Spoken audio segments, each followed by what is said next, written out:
आता राहिला मुद्दा शेतकऱ्याचा. माझं सरकारला जाहीरपणानं सांगतो, एक, मराठवाड्यात आणि मराठवाड्याच्या लगतच्या जिल्ह्यात ओला दुष्काळ जाहीर करा. त्याशिवाय माघार नाही. हे काम करायचंय दिवाळीच्या आत. सरकारनं हे काम दिवाळीच्या आत करायचंय. दुष्काळ, ओला दुष्काळ जाहीर करायचा. एक, 70,000 रुपये शेतकऱ्यांना हेक्टरी भरपाई द्यायची कॅश. पिकं जळाले ना पाण्याने, 70,000 रुपये हेक्टरी कॅश द्यायची. मुद्दे झाले 2. मनोज जरांगे बोलतो ते करतो. त्यामुळे तुम्ही मुद्दे ध्यानात ठेवा. आता तुम्ही समजायचं, आता मात्र शेतकऱ्यांची खरी फाईट सुरू झाली. आता समजायचं तुमच्या पदरात पडलं. आरक्षण पडलं का नाही? आणि मी म्हणलेलं हे पडच म्हणून समजायचं. फक्त आता तुम्ही नीट डोकं लावून ऐकायचं आणि वेळ द्यायचा. वेळ देणार का? पहिला मुद्दा सांगितला, दुष्काळ ओला जाहीर करायचा दिवाळीच्या आत. दिवाळीच्या आत 70,000 रुपये हेक्टरी द्यायचे. कुणाला? शेतकऱ्याला, पण सरसकट. सरसकट कुणाला? ज्यांचे शेत वाहून गेले नाही त्यांना.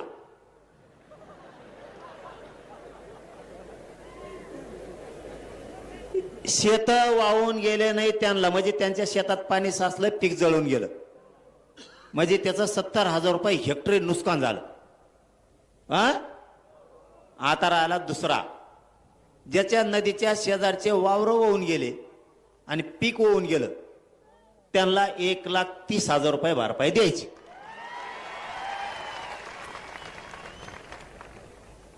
आपलं असंच असतंय. तज्ज्ञ नाही ना, अभ्यासक नाही, कोण नाही. त्या अभ्यासक भंगार सगळ्या दुनियाचे कुंकड काही सांगत येत, आपल्या आपल्या हिशोबाने बरं गरीबाला मिळत. तज्ज्ञ नको ना, अभ्यासक नको, तिकडच पुस्तकं नालीत वाचित बस म्हणा वाड्यात. ज्याचं शेत वाहून गेलं आणि पीक पण त्याच्या बरोबर गेलं, त्याला 1,30,000 रुपये द्यायचे. हे झाले 2 काम. आणि तिसरं काम, ज्याचे जनावर वाहून गेले, ज्याचा कांदा वाहून गेला, ज्याची सोयाबीन वाहून गेली, ज्याची बाजरीचे खळे होणार होते वाहून गेले, त्याचे सोनं वाहून गेलं, त्याचं धान्य वाहून गेलं, यांना शेतकरी सांगन तसा पंचनामा करून 100% भरपाई द्यायची.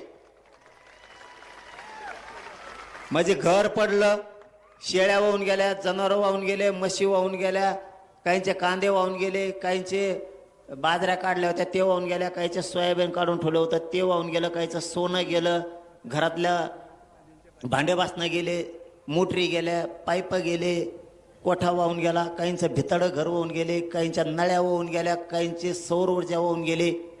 जेवढं वाहून गेलं तितके पैसे एवढे वेळेस द्यायचे. हे झाले 3. हे झाले 3. आता चौथं, शेतकऱ्याचे 15 रुपये कापायचे ठरले ऊसाचे. अजिबात 1 रुपया सुद्धा कापायचा नाही. 1 रुपया कापायचा नाही. याला पर्याय, चौथा मुद्दा सांगतो, ध्यानात ठेवा. आपल्याला आता लढाई करायची. चौथा मुद्दा, याला पर्याय देतो आम्ही. शेतकऱ्याचे ऊसाचे पैसे कापूस तर ज्याला 10,000 रुपये पगार आहे त्याचे 2,500 कापा. ज्याला 20,000 पगार आहे त्याचा चौथा हिस्सा कापा, 5,000. ज्याला 1,00,000 आहे त्याचे 25,000 कापा. ज्याला 2,00,000 आहे त्याचे 50,000 कापा. चौथा हिस्सा कापायचा. त्याला काही गोमीचा पाय लंगडा होणार आहे का? पगार फुकटात. हे वावर कुठंतरी हडपिलेला असन, नोकरी म्हणल्यावर कुठंतरी अनाधिकृत सापडीला असन. त्याच्यामुळं हे कापा. कमीत कमी 4-5 लाख तर अधिकारी असतील नोकऱ्यावाले सगळे. 10 लाख, या 10 लाखातच जवळपास 1000 कोटी रुपये जमा होते. ही एक प्रत्येक राजकीय पक्षाकडं हे करायचा. सरकारला सांगतो, मुख्यमंत्र्याला सांगतो, हो ते पैसे कापायचे नाही, हे नोकऱ्यावाल्याचे पुऱ्याचे पैसे कापा, टोटल 1,000 रुपये ठेवू नका, त्याचे 1/4 हिस्सा कापून टाका, शेतकऱ्याला वाटा. इकडे शेतकऱ्याचं कुठं गाबाळ आणतो, त्याचे 5 खायची येळ आली तू कुठं खातो रे? ते जमणार नाही. 1 एकर भर ऊस लावायचा आणि त्याच्यात तुला 15 रुपये द्यायचे, तो जळ काढी लागली काय तिकडं? आणि तो अपवाराचा टायरच एक लाखाचं आहे गाडीचं. ही केव ना ती गाडी. दुसरा मुद्दा, एका पक्षाकडं 1,000 लोक आहेत मराठीवर. निवडणुकीच्या दिवशी म्हणतात 500 कोटी दिन येतं, तो कंपनी बंद पाडी. आता रोग आला का सरकारला? जेवढे व्यावसायिक उद्योगपती येतं, राजकीय लोक येतं, खासदार आमदार येतं, मंत्री येतं, यांच्याकडे प्रॉपर्टी 1,000 कोटीच्या आहेत ना. 1 एकर ऊसावल्याचे 15 रुपये कापी तू कशाला? आता देवेंद्र फडणवीसची प्रॉपर्टी कमी असेल का? कापेवून अर्धी दान शेतकऱ्याला. अजित पवारची कमी आहे का? अजित पवार तिकडे काढी लागली का? त्याचे कापे हो. शिंदे साहेबाकडे काही रोग आलाय का? त्यांचे कापे हो प्रॉपर्टी. उद्धव ठाकरेकडे काही कमी पडलं का? त्यांचं कापे हो. शरद पवारकडे पुरी काढीत लागली का? त्यांची कापे हो. काँग्रेसचे येत नाना पटोले, सोनिया गांधी, इंदिरा गांधी, तो कोणचा कोण लाल भडक गांधी, एक दुसरा कोणचा आहे तो त्याची कापे हो. यांजवळ प्रॉपर्ट्या कमी आहेत का? ते आंबाडी, त्याचं तेल मीठ बंद करा ना. सगळं त्याचे पंप येत. त्याला म्हणा एक दिवस तो जे रिलायन्स पंपाचा व्यवसाय येतो, एका दिवसाचा एका पंपावर 3 शेतकऱ्याला. ऊस कुठं कापितो? इकडं आमचा फेसकोट पडे पाणी घालू ऊसाला ना, आमचं कुठं कापितो गाच पाण्याला? तिकडं लय मोठं उताव आहे ना. त्या राज ठाकरेकडे काही कमी आहे का? त्याच्या सगळ्या ट्रॅव्हल चालतात, कापे हो त्याच्या. नारायण राणेकडे काही कमी पड असलं त्याला दी, ऊसाचे 5 त्याच्या कोण घे. मग विखेंकडे येतं, मोहिते घराणे येतं, निंबाळकर घराणे, चव्हाण घराणे, देशमुख घराणे येतं. त्या छग्याला 2-4 पोते भरून द्या पैशाचे. त्याची काडी लागली असली कुठं तर त्याच जवळ नसन तर. इकडे हे निजामी गॅजेट म्हणणारे यांच्याकडे काही असले तर बघा. बोलायला तर लय उत येतं तोंड तवाच. इकडे दे म्हणा थोडे. आणखीन कोण कोण असले तर ते वगळंटी वार एक तो काँग्रेसचा, त्याच्याकडे काही असले तर बघा. तो 56 कुळे, त्याच्याकडे काही पैसे असते, त्यांनी ते कुट्याची कंपनी तर बंद पाडली. 200 कोटी दिले नाही म्हणून त्याला निवडणुकीला. असे करा ना गोळा. अंबानी कोण करा, टाटा कोण करा, तो आणखीन कोण कोण, तो नाही काही टपोर कोण आहे ते शिंदे साहेबाचे आमदार पळून घेऊन गेलेले ते टपोर.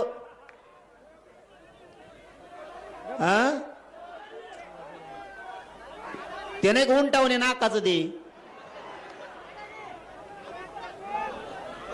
कंबोडा काय नावन कुंकोण आल्यात पायदशी. त्याच्याकडे मारण्याचा पैसा आहे. काढा नाही कंबोडा का काय कोण काढून शिंदे साहेबाची शिटा घेऊन पळून गेलता हे कंबोडा. ते टपोर इमानात बसलं जणून तर काचाच्या बाहेर आलत, इतकं उच्च जणू. हे आमच्या शेतकऱ्याला लुटूस तर ह्या किती कंपन्या येतात. टाटा आहे, ते लय येतात. आता बजाजवाले येतं, आणखीन मरणाचे आलेत ना.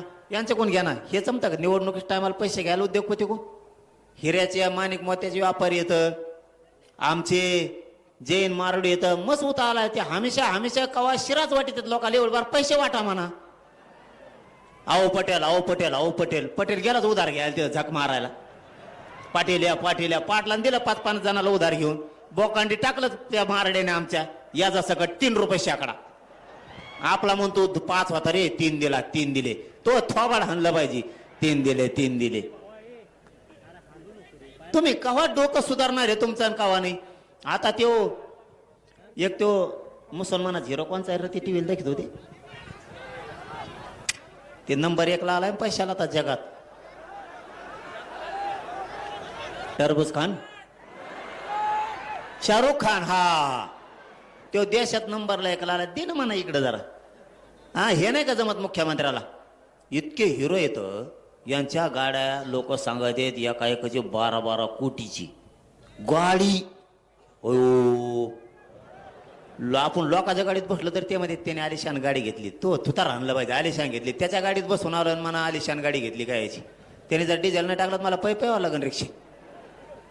यांच्याकडे जर इतकं आहे हे समजून घ्या, ही विनोद नाहीये. इतके मोठमोठे लोक आहेत त्यांजवळ कंपन्यात, यांच्याकडून सगळे पैसे वसूल करा. 1000 लोक सगळ्या पक्षाकडे, 1000 लोक 1-1 कोटी घेतले तर 1000 कोटी रुपये जमा होते एका दिवसात. मुख्यमंत्र्याला जमत नाही का करायला, शेतकऱ्याला द्यायला. हे झाला मुद्दा क्लिअर. एक सांगितलं ओला दुष्काळ, पगार काय देते ते एका दिवसाचं आपलंच आपल्याला द्यायला लागले.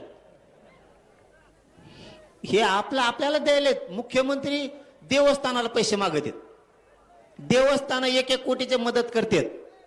अरे बाबा तुमच्याकडे काढी लागली का, तुम्हाला दुसरीकडे द्यायला आहेत का. उद्योगपत्याचे कर्ज माफ करायला ते मल्ल्या का खाल्ल्या, कोण पळून गेला पैसे घेऊन, ते जमतं का. मग अशा गोष्टी करताना विचार करा. आपला पहिला मुद्दा घ्या, मुद्द्यावर येऊ. हे बस रे, मुद्द्यावर येऊ. तो काय बिलाडील काय देवेंद्र फडणवीस,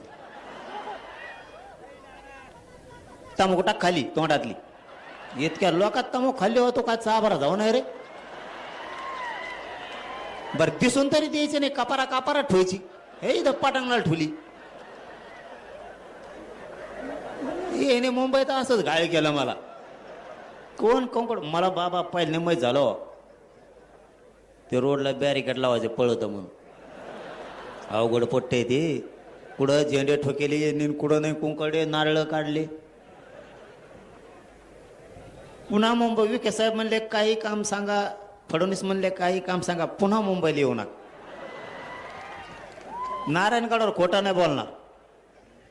ते म्हणले कवा मुंबईला मराठ्याला आणू नका, आणि जर आणलं तर तुम्ही सोबत येते, तुमचंच ऐकत येत. आणलं तर मात्र तुम्ही या. एक मुद्दा ओला दुष्काळ जाहीर करायला लावायचा. 2 70,000 रुपये हेक्टरी घ्यायचे. 3 ज्याचे शेत रोडच्या नदीच्या कडीचे वाहून गेलेत पिकासहित 1,30,000 संपूर्ण कर्जमुक्ती. सुट्टी नाही शेतकऱ्यांना मागं सरकारचं नाही, संपूर्ण कर्जमुक्ती. 5वा मुद्दा, ज्या शेतकऱ्यानं विदर्भातल्या, मराठवाड्यातल्या, खानदेशातल्या, पश्चिम महाराष्ट्रातल्या आणि महाराष्ट्रातल्या शेतकऱ्यांनी आत्महत्या केल्यात. आतापर्यंत 20 वर्षात आतापर्यंत आत्महत्या केलेल्या शेतकऱ्याच्या कुटुंबाला शासकीय नोकरी सरकारनं द्यायची. 6वा मुद्दा, शेतीला हमी भाव घ्यायचा, त्याच्याशिवाय आंदोलन थांबवायचं नाही. काहीच गरज नाही कोणाची, आपल्याला जर हमी भाव दिला तर काहीच गरज नाही कोणाची आत्महत्या होत नाही, काय नाही काय नाही. फक्त आता शेतकऱ्यांना ताईट व्हायला सावध. 7वा मुद्दा, शेतीला नोकरीचा दर्जा द्या. तुम्हाला हे कळलंच नसतं आता हे काय. शेतीला नोकरीचा दर्जा द्या म्हणजे तुम्ही म्हणता नोकऱ्या नाहीत, नोकऱ्या नाहीत, ठीक आहे. जे शेती करीन 10 एकरच्या आतला त्याला 10,000 रुपये महिना सुरू करा. नोकऱ्या नाही तर पोरं काचा का शेतात तरी कामं करते 10,000 रुपयाने. शेतीला नोकरीचा दर्जा द्या. कोणाकोणाला नोकरी लागायचं 10,000 वर हात करा. अगं वा वा वा वा वा वा आखे. मग आहे का नाही चांगली मागणी आपली. शेतीला तुम्ही म्हणता नोकऱ्या नाहीत, शेती कशी ते पोरं नात तरी लागन पोरायला, शेतात काम करायचं त्या पगारामुळं. पोरं शेतात काम करीना, पोरं वावर ऐकायला लागलेत. आणि 7वा मुद्दा, शेत इकायचे नाही.